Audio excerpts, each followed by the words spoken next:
And Tina, it's always great to have you with us because also you're leading the Time's Up Foundation. Time's Up was itself born of this national sort of awakening to the issue of workplace sexual harassment, but you've morphed into culture, companies, and to try and change the workforce in which we live and spend our time laboring in. Is that the main case for you now? Is it caring? Yes. Is it caregivers? Is that how we get women back into the workforce? No, thank you, Caroline. Absolutely. Look, the reason we did it, we still stand for survivor justice and sexual harassment, but we also want to live in a world where it doesn't happen in the first place. And in order to do that, you need workplaces that are truly inclusive, that break down the barriers that keep women and people of color and LGBTQ disabled workers from not only coming into the workforce, but staying in the workforce, succeeding, moving up the wage scale so that they can create a better culture in our workplaces. And guess what? That makes all our businesses more profitable in the long run. It makes our economy grow. And so, yes, you're right. You know, this struggle that women are having to get back into the labor force right now, and our labor force participation levels are at the lowest they have been since the 1980s. So we have wiped out decades of progress here. And a big part of it is the structural barriers like the absence of any caregiving infrastructure to help workers, either from employers or from the public policy makers, to help workers, especially working women,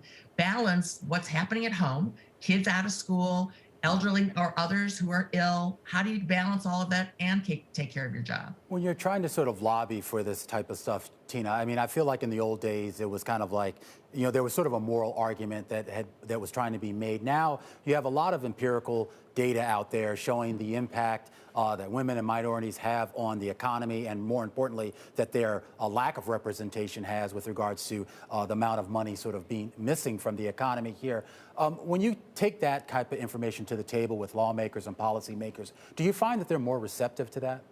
Well, I think they're starting to. You know, that's why we put out the report we put out from Time's Up a month ago that shows if you invest in caregiving, you create jobs. You create millions of jobs. You generate billions of economic activity just at the moment when we're talking about building infrastructure.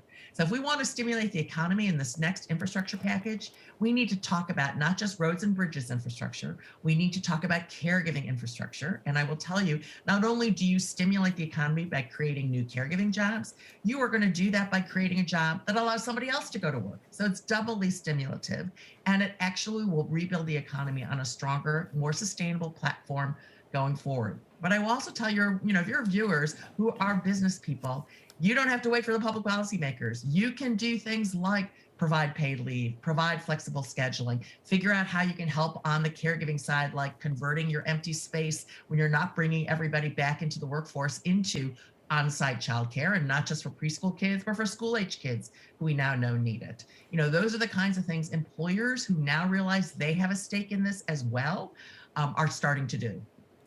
Of those things that you just listed, what is the best prescription for getting women back into labor force, into a post-COVID world?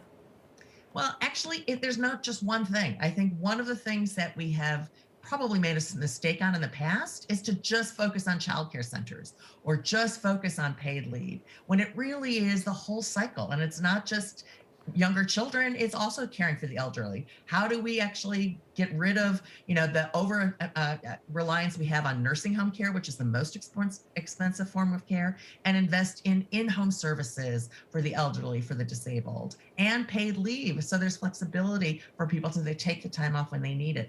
We need to look at all of these things holistically. That's the real answer here, because over the course of, a worker's lifetime, you have different challenges at different parts of your life, at different ages of your kids, at different ages of your parents, at different parts of your career ladder. Some jobs can be remote, others cannot. How do we incorporate remote working and flexible scheduling into our post-pandemic workplaces to make them more responsive to the needs that our workers have? Tina, I'm interested because, of course, you are someone who knows Washington so well, having been assistant to President Barack Obama. You were, of course, chief of staff to the First Lady as well. You understand lawmaking, the lawmaking process. I mean, you've just been in a roundtable with VP Kamala Harris all about the American Rescue Plan. Does it have to be enshrined with law? How much do you see corporates already stepping up to the table from their own self-motivation? Do we need both, in your perspective? We absolutely need both because one of the things we know about public policy making is that give and take of politics, you wind up usually with the lowest common denominator of policies out there. And companies can aspire to do more. You control your own workplace. You can invest in your workers. And actually, over time, it's going to benefit your bottom line, not take away from your bottom line.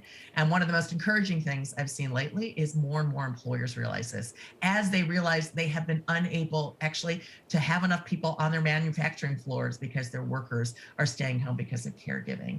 And I will say today's announcement from the Biden White House of the signing of the executive order creating the Gender Policy Council, which is the successor to the White House Council on Women and Girls that I headed up in the Obama administration, is great news, both on the public policy front, because they're going to push for comprehensive policies, but we also used our platform during the Obama years to encourage the private sector to do more.